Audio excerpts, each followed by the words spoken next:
बलिया जिले के गंगा बहुउद्देशीय सभागार में पासवान पासी दलित सम्मेलन को संबोधित कर रहे चिराग पासवान, जो बिहार से बलिया 1 बजे पहुंचे हैं और चिराग पासवान को देखने के लिए नौजवानों की हजारों की भीड़ आज गंगा बहुउद्देशीय सभागार में है। आप देख सकते हैं कि चिराग पासवान की गाड़ी खड़ी है मुख्य द्वार पर और उनसे मिलने के लिए हजारों की संख्या में लोग मौजूद हैं। चिराग पासवान जिस तरीके से गंगा बहुउद्देशीय सभागार में आयोजित जनसभा को संबोधित करते हुए यानी दलित महासम्मेलन को संबोधित करते हुए कहा कि मैं अपने पिता के सपनों को साकार करने के लिए निकला हूं।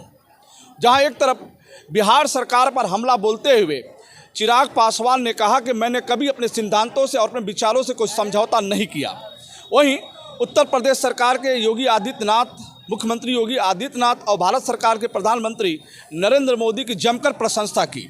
उन्होंने कहा कि आज जन कल्याणकारी योजनाएं घर घर तक पहुंच रही है। वहीं नौजवानों के हाथ में मोबाइल देख अपने पिता को यादों को ताज़ा करते हुए चिराग पासवान ने कहा कि उस वक्त को दौर को हम कभी नहीं भूल सकते जब मेरे पिता रामविलास पासवान ने एक सपना देखा था कि हर रिक्शा खुमचा वाले फुटपाथ पर रहने वालों के हाथ में मोबाइल हो। आज वो सपना पूरी तरीके से साकार हो रहा है। नौजवानों के हाथ में और ख़ास तौर पर रिक्शा खुमचा मजदूरों के हाथ में भी आज मोबाइल देखा जा रहा है। उन्होंने एक चीज़ और कहा कि जब उनके पिता रामविलास पासवान संचार मंत्री थे केंद्र में, तो उन्होंने BSNL जैसी सेवाओं को जो रोमिंग चार्ज होता था वो भी उन्होंने ख़त्म करने का काम किया था और दरें जो थी, जो BSNL की दरें थी उसको भी उन्होंने सस्ता काम करने का काम किया था। आज इस मंच पर बलिया के सांसद वीरेंद्र सिंह मस्त ने भी चिराग पासवान की प्रशंसा की और कहा कि मैं उस वक्त को नहीं भूल सकता जब 1991 में वो पहली बार सांसद हुए थे। भदोही और बलिया में उन्होंने स्वयं आकर मेरे लिए चुनाव प्रचार करके समर्थन मांगा था जनता से और जब जब सदन में बात होती थी तो चिराग पासवान को याद दिलाते हुए उन्होंने कहा कि रामविलास पासवान और वीरेंद्र सिंह मस्त एक साथ बैठते थे और देश की राजनीति पर चर्चा करते थे। विकास की बात हुई, समाज के उत्थान की बात हुई। उन्होंने कहा कि आज मैं जो भी कुछ हूँ तो अपने पिता की बदौलत हूँ। उन्होंने कहा कि आज मेरा परिवार, ये समाज मेरे साथ है तो मुझे किसी बात का कोई डर नहीं है। उन्होंने कहा कि मैं जीऊँगा भी तो अपने समाज के लिए और मरूंगा भी तो अपने समाज के लिए। तो आज इस गंगा बहुउद्देशीय सभागार में जिस तरीके से जन सैलाब उमड़ा है, ये साबित करता है कि आगामी लोकसभा चुनाव को देखते हुए ये सम्मेलन आयोजित किया गया है। यहाँ सांसद वीरेंद्र सिंह मस्त और राज्यसभा सांसद नीरज शेखर भी इस मंच पर थे।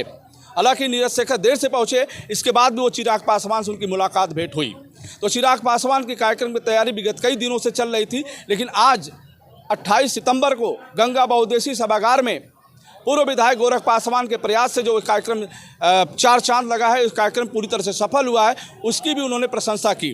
तो आज हजारों की संख्या में पासवान समाज को संबोधित करते हुए जिस तरीके से चिराग पासवान ने देश की राजनीति और प्रदेश की राजनीति पर गंभीर से चर्चा किया, वहीं बिहार की सरकार को आड़े हाथ लेते हुए, टारगेट लेते हुए कहा कि ये सरकार जो है जन कल्याणकारी योजनाओं को आगे नहीं बढ़ा पा रही है। वहीं भारत सरकार और उत्तर प्रदेश सरकार जन कल्याणकारी योजनाओं को बेहतर करने का प्रयास कर रही है। कोरोना काल का हवाला देते हुए कहा कि कोरोना का वक्त था, उनके पिताजी अस्वस्थ थे, रामविलास पासवान की बात उन्होंने किया, कहा कि उनको रहा नहीं गया और उनको ये चिंता सता रही थी उत्तर प्रदेश और बिहार के लोग किस तरीके से होंगे इस कोरोना काल में। वह चल पड़े, आगे बढ़ पड़े। आज वो सपना को साकार करने के लिए आज जिस तरीके से आज चिराग पासवान को देखने के लिए उनके समाज के लोगों ने यहाँ भीड़ जुटी है। आज आप देख सकते हैं गंगा बहुउद्देशीय सभागार में पैर रखने की जगह नहीं थी, नौजवानों के हाथ में मोबाइल और अंदाज भी बड़ा ज़बरदस्त रहा चिराग पासवान का भाषण देने का, जो काफ़ी चर्चाओं में रहा। तो दोस्तों, लोकसभा चुनाव को देखते हुए राजनीतिक सरगर्मी बढ़ती नजर आ रही है और बलिया जिले के यानी बागियों की धरती पे बात करें, पूर्व प्रधानमंत्री स्वर्गीय चंद्रशेखर की धरती पर आज चिराग पासवान ने एक ललकार दी है और अपने समाज को जागरूक करने के लिए ये कहा है कि आने वाला दिन बेहतर और सुंदर होगा। फिर हम आपसे जुड़ेंगे, तब तक इतना ही। जुड़े रहे हमसे बलिया आजकल से। मैं रोशन जायसवाल, नमस्कार।